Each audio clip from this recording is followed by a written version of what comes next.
ನಮಸ್ಕಾರ ಸ್ನೇಹಿತರೆ, ಸುದ್ದಿ ಸಮಯ ಯೂಟ್ಯೂಬ್ ಚಾನೆಲ್ಗೆ ಸ್ವಾಗತ. ಇದೀಗ ತಾನೇ ಬಂದ ಮುಖ್ಯವಾದ ಮಾಹಿತಿಗಳು. ಬರದಿಂದ ತತ್ತರಿಸಿದ ರೈತರ ಸಾಲ ಮನ್ನಾ ಮಾಡಬೇಕು ಎಂದು ಮುಖ್ಯಮಂತ್ರಿಯವರಿಗೆ ಮನವಿ. ರೈತರ ಸಾಲ ಮನ್ನಾ ಮಾಡ್ತಾರಾ ಡಿಕೆ ಶಿವಕುಮಾರ್ ಅವರು? ಪರಿಶೀಲನೆ ನೆಪದಲ್ಲಿ ಕಾಲಹರಣ ಬೇಡ, ಸಾಲವನ್ನು ಮನ್ನಾ ಮಾಡಿ ಎಂದ ಆರೋಶಕವರು. ವಿಡಿಯೋನ ನೀವು ಸ್ವಲ್ಪನೂ ಸ್ಕಿಪ್ ಮಾಡಬೇಡಿ. ಗೃಹಲಕ್ಷ್ಮಿ ಯೋಜನೆ ಫಲಾನುಭವಿಗಳಿಗೆ ಗುಡ್ ನ್ಯೂಸ್ ಕೊಟ್ಟ ಸರ್ಕಾರ. ಮುಂದಿನ ಕಂತು ಯಾವಾಗ ಜಮೆ ಆಗುತ್ತೆ ಎಂಬ ಮಾಹಿತಿ ಬಂದಿದ್ದು, ಮತ್ತೊಂದೆಡೆಯಲ್ಲಿ ಗೃಹಲಕ್ಷ್ಮಿಯರು ಮತ್ತೊಮ್ಮೆ ನೋಂದಣಿ ಮಾಡಿಕೊಳ್ಳಬೇಕು.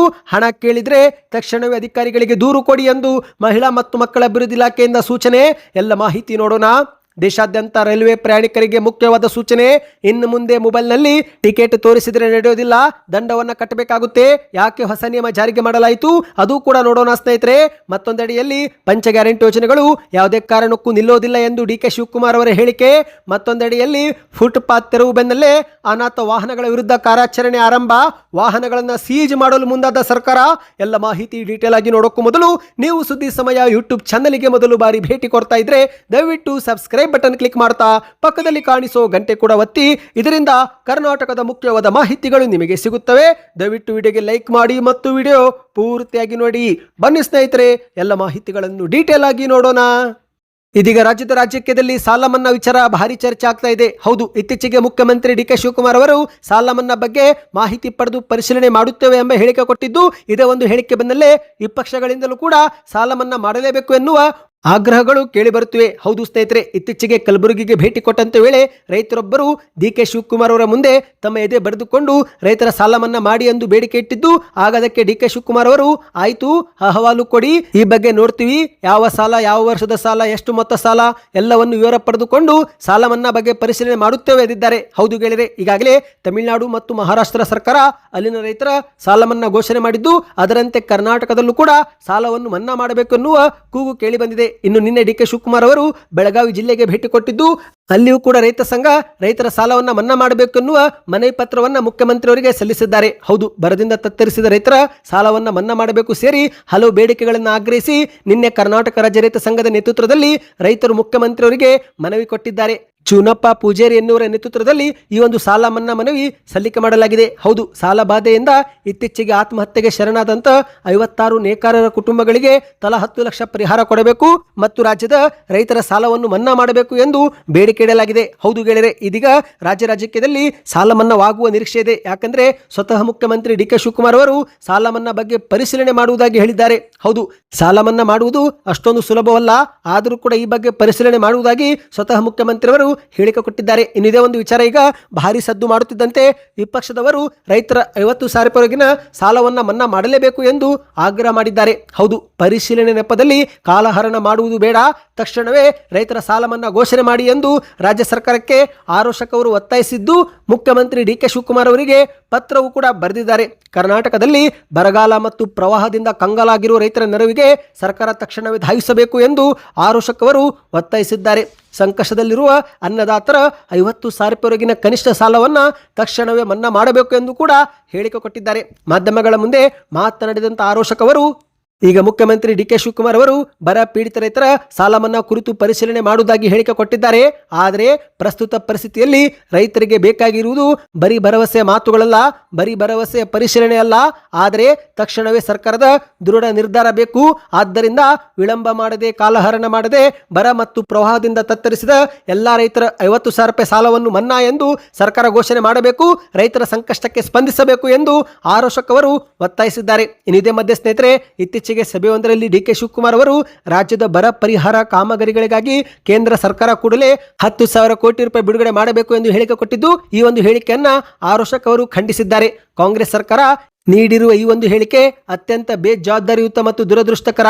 ರಾಜ್ಯ ಸರ್ಕಾರವು ತನ್ನ ಆಡಳಿತಾತ್ಮಕ ವೈಫಲ್ಯ ಮುಚ್ಚಿ ಹಾಕಲು ಮತ್ತು ಈಗ ರೈತರ ಗಮನವನ್ನು ಬೇರೆ ಕಡೆಗೆ ಸೆಳೆಯಲು ಕೇಂದ್ರ ಸರ್ಕಾರದ ವಿರುದ್ಧ ಇಂತಹ ಹೇಳಿಕೆ ಕೊಡ್ತಾ ಇದೆ ಎಂದು ಕಿಡಿಕಾರಿದ್ದಾರೆ. ಕರ್ನಾಟಕದಲ್ಲಿ ಒಂದು ಕಡೆಗೆ ಹಲವಾರು ಜಿಲ್ಲೆಗಳು ತೀವ್ರ ಬರಗಾಲದಿಂದ ತತ್ತರಿಸಿದರೆ, ಮತ್ತೊಂದು ಕಡೆಯಲ್ಲಿ ಉತ್ತರ ಕರ್ನಾಟಕ ಹಾಗೂ ಮಲೆನಾಡು ಭಾಗಗಳಲ್ಲಿ ಅತಿವೃಷ್ಟಿ ಮತ್ತು ಪ್ರವಾಹದ ಆತಂಕ ಎದುರಾಗಿದೆ.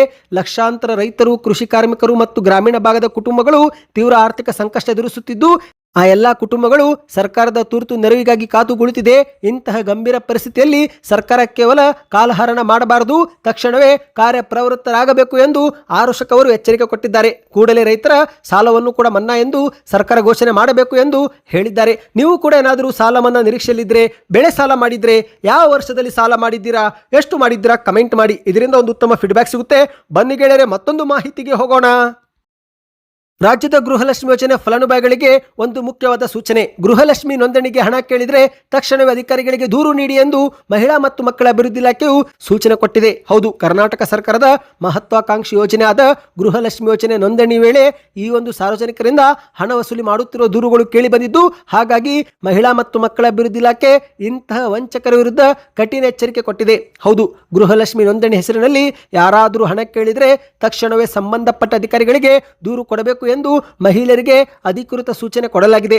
ಸೇವಾ ಸಿಂಧು ಮತ್ತು ಗ್ರಾಮ ಕೇಂದ್ರಗಳ ಮೂಲಕ ಗೃಹಲಕ್ಷ್ಮಿ ಯೋಜನೆಗೆ ನೋಂದಣಿ ಮಾಡಿಕೊಡಲು ಕೆಲವರು ಮಹಿಳೆಯರಿಂದ ಕಾನೂನು ಬಾಹಿರವಾಗಿ ಹಣ ಪಡೆಯುತ್ತಿದ್ದು, ಅಷ್ಟು ಮಾತ್ರವಲ್ಲ, ತಾವೇ ಸೌಲಭ್ಯ ಕೊಡಿಸುವುದಾಗಿ ಕೂಡ ಸುಳ್ಳು ಭರವಸೆ ಕೊಟ್ಟು ಆಮಿಷ ಒಡ್ಡುತ್ತಿದ್ದಾರೆ ಎಂಬ ಸಾಲು ದೂರು ಕೇಳಿಬಂದ ಹಿನ್ನೆಲೆಯಲ್ಲಿ ಎಚ್ಚೆತ್ತುಕೊಂಡ ಸರ್ಕಾರ ಇದೀಗ ಗೃಹಲಕ್ಷ್ಮಿ ಯೋಜನೆಯ ಅರ್ಜಿ ಸಲ್ಲಿಕೆ ಮತ್ತು ನೋಂದಣಿ ಪ್ರಕ್ರಿಯೆಯು ಸಂಪೂರ್ಣ ಉಚಿತವಾಗಿರುತ್ತೆ. ಮಹಿಳೆಯರು ಯಾವುದೇ ಕಾರಣಕ್ಕೂ ವಂಚಕರ ಆಮಿಷಗಳಿಗೆ ಒಳಗಾಗಬಾರದು ಮತ್ತು ಯಾರಿಗೂ ಕೂಡ ಹಣ ನೀಡಬಾರದು ಎಂದು ಎಚ್ಚರಿಕೆ ಕೊಟ್ಟಿದೆ. ಹೌದು ಗೆಳೆಯರೆ, ನೋಂದಣಿ ವೇಳೆ ನಿಮ್ಮನ್ನ ಯಾರಾದರೂ ಹಣದ ಬೇಡಿಕೆ ಇಟ್ಟರೆ ಅಥವಾ ವಂಚಿಸಲು ಪ್ರಯತ್ನ ಪಟ್ಟರೆ ಮಹಿಳೆಯರು ಕೂಡಲೇ ತಾಲೂಕು ಶಿಶು ಅಭಿವೃದ್ಧಿ ಯೋಜನಾಧಿಕಾರಿಗಳು ಅಥವಾ ಮಹಿಳಾ ಮತ್ತು ಮಕ್ಕಳ ಅಭಿವೃದ್ಧಿ ಇಲಾಖೆ ಉಪನಿರ್ದೇಶಕರನ್ನ ಭೇಟಿ ಮಾಡಿ ದೂರು ಸಲ್ಲಿಸಬಹುದು ಎಂದು ಸೂಚನೆ ಕೊಟ್ಟಿದೆ. ಗೃಹಲಕ್ಷ್ಮಿ ಯೋಜನೆಯು ಬಡ ಮತ್ತು ಮಧ್ಯಮ ವರ್ಗದ ಮಹಿಳೆಯರ ಸಬಲೀಕರಣಕ್ಕಾಗಿ ತಂದಿರುವ ಯೋಜನೆ. ಹಾಗಾಗಿ ಈ ಒಂದು ಯೋಜನೆ ಅರ್ಜಿ ವೇಳೆ ಉಚಿತವಾಗಿರುತ್ತೆ. ಸಾರ್ವಜನಿಕರನ್ನು ದಾರಿ ತಪ್ಪಿಸಿ ಹಣ ವಸೂಲಿ ಮಾಡುವ ದಲ್ಲಾಳಿಗಳ ವಿರುದ್ಧ ದೂರು ಬಂದ ತಕ್ಷಣವೇ ಕಠಿಣ ಕ್ರಮ ತೆಗೆದುಕೊಳ್ಳಲಾಗುವುದು.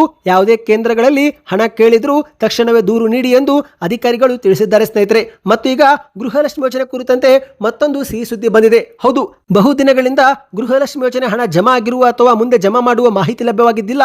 ಆದರೆ ಇದೀಗ ಈ ಜಿಲ್ಲೆಯ ಫಲಾನುಭವಿಗಳಿಗೆ 2-3 ದಿನಗಳಲ್ಲಿ ಮತ್ತೊಂದು ಕಂತು ಜಮೆ ಆಗುವ ಮಾಹಿತಿ ಲಭ್ಯವಾಗಿದೆ. ಹೌದು ಗೆಳೆಯರೆ, ಕಾರವಾರ ಜಿಲ್ಲಾ ಫಲಾನುಭವಿಗಳಿಗೆ ಸಿಹಿ ಸುದ್ದಿ. ಕಾರವಾರ ಜಿಲ್ಲೆಯ ಗೃಹಲಕ್ಷ್ಮಿ ಯೋಜನೆಯ ಅರ್ಹರಾಗಿರುವ 3,12,818 ಫಲಾನುಭವಿಗಳ ಬ್ಯಾಂಕ್ ಖಾತೆಗೆ 2-3 ದಿನಗಳಲ್ಲಿ 62,56,36,000 ಹಣವನ್ನು ಜಮೆ ಮಾಡಲಾಗುವುದು ಎಂದು ಕಾರವಾರ ಜಿಲ್ಲಾ ಗ್ಯಾರಂಟಿ ಯೋಜನೆಗಳ ಅನುಷ್ಠಾನ ಪ್ರಾಧಿಕಾರದ ಅಧ್ಯಕ್ಷರಾಗಿರುವ ಸತೀಶ್ ಪಿ ನಾಯಕ್ ಎನ್ನುವರು ಸಭೆಯೊಂದರಲ್ಲಿ ಹೇಳಿಕೆ ಕೊಟ್ಟಿದ್ದಾರೆ. ಹೌದು, ಜುಲೈ 11ರಂದು ಕಾರವಾರದ ಜಿಲ್ಲಾ ಗ್ಯಾರಂಟಿ ಯೋಜನೆಗಳ ಅನುಷ್ಠಾನ ಪ್ರಾಧಿಕಾರದ ಕಚೇರಿಯಲ್ಲಿ ನಡೆದಂತ ಗೃಹಲಕ್ಷ್ಮಿ ಯೋಜನೆಯ ಸಂಬಂಧಿಸಿದ ಸಭೆಯಲ್ಲಿ ಅಧ್ಯಕ್ಷತೆ ವಹಿಸಿ ಇವರು ಮಾತನಾಡಿದ್ದಾರೆ.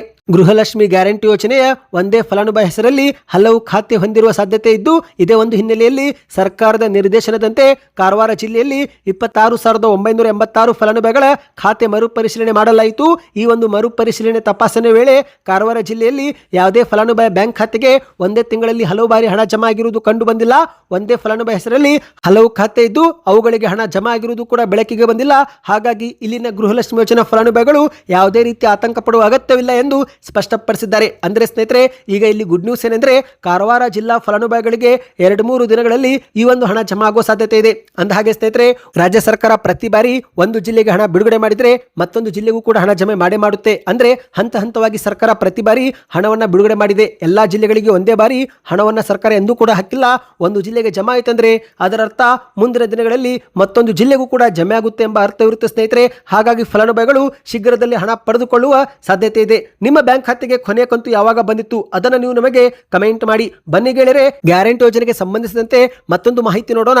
ಅದೇನೆಂದರೆ ಡಿ.ಕೆ. ಶಿವಕುಮಾರ್ ಅವರು ಯಾವುದೇ ಕಾರಣಕ್ಕೂ ಗ್ಯಾರಂಟಿ ಯೋಜನೆಗಳು ಬಂದ್ ಆಗೋಲ್ಲ, ಕೇವಲ ಪರಿಷ್ಕರಣೆ ಮಾಡುತ್ತಿದ್ದೇವೆ ಎಂದು ಬೆಳಗಾವಿಯಲ್ಲಿ ಹೇಳಿಕೆ ಕೊಟ್ಟಿದ್ದಾರೆ. ಹೌದು, ಯಾವುದೇ ಕಾರಣಕ್ಕೂ ಗ್ಯಾರಂಟಿ ಯೋಜನೆ ನಿಲ್ಲಿಸುವ ಪ್ರಶ್ನೆ ಇಲ್ಲ ಎಂದು ಸ್ಪಷ್ಟಪಡಿಸಿದ ಸಿಎಂ ಡಿ.ಕೆ. ಶಿವಕುಮಾರ್ ಅವರು ಅರ್ಹ ಫಲಾನುಭವಿಗಳಿಗೆ ಯೋಜನೆ ತಲುಪಿಸುವ ನಿಟ್ಟಿನಲ್ಲಿ ಪರಿಷ್ಕರಣೆ ಮಾಡುತ್ತಿದ್ದೇವೆ ಎಂದಿದ್ದಾರೆ.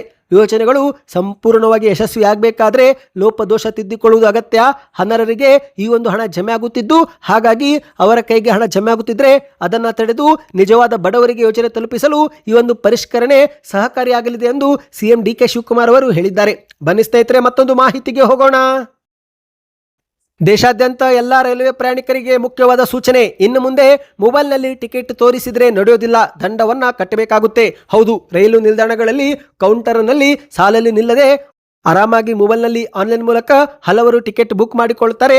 ಆದರೆ ಈ ರೀತಿ ಆನ್ಲೈನ್ ಮೂಲಕ ಟಿಕೆಟ್ ಬುಕ್ ಮಾಡಿಕೊಳ್ಳುವ ಪ್ರಯಾಣಿಕರಿಗೆ ಭಾರತೀಯ ರೈಲ್ವೆ ಇಲಾಖೆ ಒಂದು ಎಚ್ಚರಿಕೆ ಕೊಟ್ಟಿದೆ. ಹೌದು, ಇನ್ನು ಮುಂದೆ ಟ್ರೈನ್ನಲ್ಲಿ ಪ್ರಯಾಣದ ವೇಳೆ ರೈಲ್ ಒನ್ ಆ್ಯಪ್ ಮೂಲಕ ಬುಕ್ ಮಾಡಿದ ಮೂಲ ಡಿಜಿಟಲ್ ಟಿಕೆಟ್ ಮಾತ್ರ ಮಾನ್ಯವಾಗಿರುತ್ತೆ.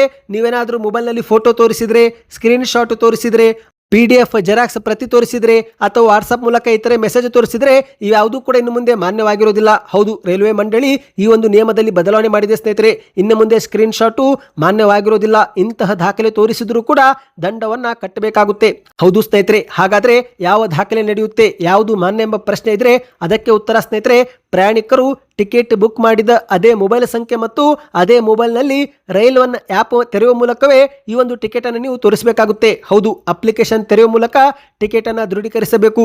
ಹೌದು, ಯಾಕಂದ್ರೆ ಸ್ನೇಹಿತರೆ, ಇತ್ತೀಚೆಗೆ ಮಹಿಳಾ ಪ್ರಯಾಣಿಕರೊಬ್ಬರು ವಾಟ್ಸಪ್ನಲ್ಲಿ ಬಂದಂತ ಟಿಕೆಟ್ನ ಸ್ಕ್ರೀನ್ ಶಾಟ್ ತೋರಿಸಿದ್ದು, ಆದರೆ ಪರಿಶೀಲನೆ ಮಾಡಿದ ನಂತರ ರೈಲು ಹೊರಟ ನಂತರವೇ ಟಿಕೆಟ್ ಬುಕ್ ಮಾಡಿರುವುದು ಬೆಳಕಿಗೆ ಬಂದಿದೆ. ಅಂದ್ರೆ ಅವರು ಮೊದಲೇ ಬುಕ್ ಮಾಡಿಲ್ಲ, ಎಲ್ಲಿ ದಂಡ ಕಟ್ಟಬೇಕಾಗುತ್ತೆ ಎಂಬ ಕಾರಣಕ್ಕೆ ರೈಲಲ್ಲಿ ಕುಳಿತ ನಂತರವೇ ಟಿಕೆಟ್ ಬುಕ್ ಮಾಡಿದ್ದು. ಇದೇ ಒಂದು ಹಿನ್ನೆಲೆಯಲ್ಲಿ ಪರಿಶೀಲನೆ ಬಳಿಕ ಅವರಿಗೆ ದಂಡ ವಿಧಿಸಲಾಗಿದೆ. ಹಾಗಾಗಿ ಇದರಿಂದ ಎಚ್ಚೆತ್ತುಕೊಂಡ ರೈಲ್ವೆ ಇಲಾಖೆ ಈಗ ಹೊಸ ನಿಯಮವನ್ನು ಜಾರಿಗೆ ಮಾಡಿದೆ.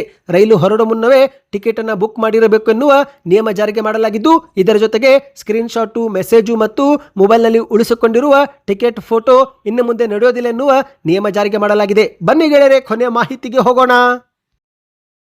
ನೀವು ಕೂಡ ಬೆಂಗಳೂರಿನವರಾಗಿದ್ದರೆ ನಿಮಗಿದೊಂದು ಶಾಕಿಂಗ್ ಸುದ್ದಿ. ಫುಟ್ಪಾತ್ ತೆರವು ಬಳಿಕ ಈಗ ಅನಾಥ ವಾಹನಗಳ ವಿರುದ್ಧ ಸರ್ಕಾರ ಕ್ರಮ ತೆಗೆದುಕೊಂಡಿದೆ. ಹೌದು, ರಾಜಧಾನಿ ಬೆಂಗಳೂರಿನಲ್ಲಿ ಸಾರ್ವಜನಿಕ ರಸ್ತೆಗಳು ಮತ್ತು ಫುಟ್ಪಾತ್ಗಳನ್ನು ಅತಿಕ್ರಮಿಸಿರುವ ಅನಾಥ ವಾಹನಗಳ ವಿರುದ್ಧ ರಾಜ್ಯ ಸರ್ಕಾರ ಕಾರ್ಯಾಚರಣೆಗೆ ಚಾಲನೆ ಕೊಟ್ಟಿದೆ. ಬೆಂಗಳೂರು ನಗರದ ಕ್ವೀನ್ಸ್ ರಸ್ತೆಯಲ್ಲಿ ಸಚಿವ ಕೃಷ್ಣ ಬೈರೇಗೌಡ ಅವರು ಸ್ವತಃ ಆಗಮಿಸಿ ಅನಾಥ ವಾಹನಕ್ಕೊಂದು ನೋಟಿಸ್ ಅಂಟಿಸಿ ಕಾರುಗಳ ಚಕ್ರಕ್ಕೆ ಲಾಕ್ ಹಾಕುವ ಮೂಲಕ ಹೊಸ ಅಭಿಯಾನಕ್ಕೆ ಚಾಲನೆ ಕೊಟ್ಟಿದ್ದಾರೆ. ಬೆಂಗಳೂರಿನ ಹಲವು ರಸ್ತೆಗಳಲ್ಲಿ, ವಿಶೇಷವಾಗಿ ಫುಟ್ಪಾತ್ ಮೇಲೆ ತಿಂಗಳುಗಳ ಕಾಲ ನಿಲ್ಲಿಸಲ್ಪಟ್ಟಿರುವಂತಹ ಕಾರುಗಳು, ಬೈಕುಗಳು ಮತ್ತು ಇತರೆ ವಾಹನಗಳನ್ನು ಗುರುತಿಸಿ ಈ ಒಂದು ಕ್ರಮವನ್ನು ತೆಗೆದುಕೊಳ್ಳಲಾಗುತ್ತಿದೆ. ಸಾರ್ವಜನಿಕರ ಸುಗಮ ಸಂಚಾರಕ್ಕೆ ಅಡ್ಡಿಯಾಗಿರುವ ಇಂತಹ ವಾಹನಗಳನ್ನು ತೆರವುಗೊಳಿಸುವ ಉದ್ದೇಶದಿಂದಲೇ ಈ ಒಂದು ವಿಶೇಷ ಕಾರ್ಯಾಚರಣೆ ಆರಂಭವಾಗಿದೆ. ಇದೇ ಒಂದು ಸಭೆಯಲ್ಲಿ ಸಚಿವ ಕೃಷ್ಣ ಬೈರೇಗೌಡ ಅವರು ಮಾತನಾಡಿದ್ದು, ಸಾರ್ವಜನಿಕ ರಸ್ತೆ ಮತ್ತು ಫುಟ್ಪಾತ್ಗಳು ಅದು ಜನರ ಬಳಕೆಗೆ, ಅವುಗಳನ್ನು ವಾಹನ ನಿಲುಗಡೆ ಕೇಂದ್ರಗಳನ್ನಾಗಿ ಬಳಸುವ ಅವಕಾಶ ಇನ್ನು ಮುಂದೆ ಕೊಡುವುದಿಲ್ಲ. ಮೊದಲಿಗೆ ವಾಹನಗಳಿಗೆ ಈಗ ನೋಟಿಸ್ಗಳನ್ನು ಅಂಟಿಸಲಾಗುತ್ತಿದೆ. ನಿಗದಿತ ಅವಧಿಯೊಳಗೆ ವಾಹನ ತೆರವುಗೊಳಿಸದಿದ್ದರೆ ಟೋಯಿಂಗ್ ಮಾಡಿ, ಜಪ್ತಿ ಮಾಡಿ, ಬಳಿಕ ಕಾನೂನು ಪ್ರಕ್ರಿಯೆಯಂತೆ ವಾಹನಗಳನ್ನು ಹರಾಜು ಕೂಡ ಹಾಕುತ್ತೇವೆ ಎಂದು ಎಚ್ಚರಿಕೆ ಕೊಟ್ಟಿದ್ದಾರೆ. ಒಟ್ಟಿನಲ್ಲಿ ಸ್ನೇಹಿತರೆ, ನೀವೇನಾದರೂ ತಿಂಗಳುಗಳ ಕಾಲ ವಾಹನವನ್ನು ಎಲ್ಲಿಯಾದರೂ ಬಿಟ್ಟು ಬಂದಿದ್ರೆ ಅದನ್ನು ಕೂಡಲೇ ನಿಮ್ಮ ಮನೆಯ ಮುಂದೆ ತಂದು ನಿಲ್ಲಿಸಿ. ಇಲ್ಲವಾದರೆ ಸರ್ಕಾರವೇ ವಾಹನವನ್ನು ಜಪ್ತಿ ಮಾಡಿ ಸೀಜು ಮಾಡಲಿದೆ. ಸದ್ಯಕ್ಕಷ್ಟೇ ಸ್ನೇಹಿತರೆ, ಈ ಎಲ್ಲ ಮಾಹಿತಿ ನಿಮಗೆ ಇಷ್ಟವಾಯ್ತಾ? ಹಾಗಾದರೆ ದಯವಿಟ್ಟು ಪ್ರತಿಯೊಬ್ಬರು ಚಾನಲ್ಗೆ ಸಬ್ಸ್ಕ್ರೈಬ್ ಮಾಡಿ, ವಿಡಿಯೋಗೆ ಲೈಕ್ ಮಾಡ್ತಾ ಶೇರ್ ಕೂಡ ನೀವು ಮಾಡಿ.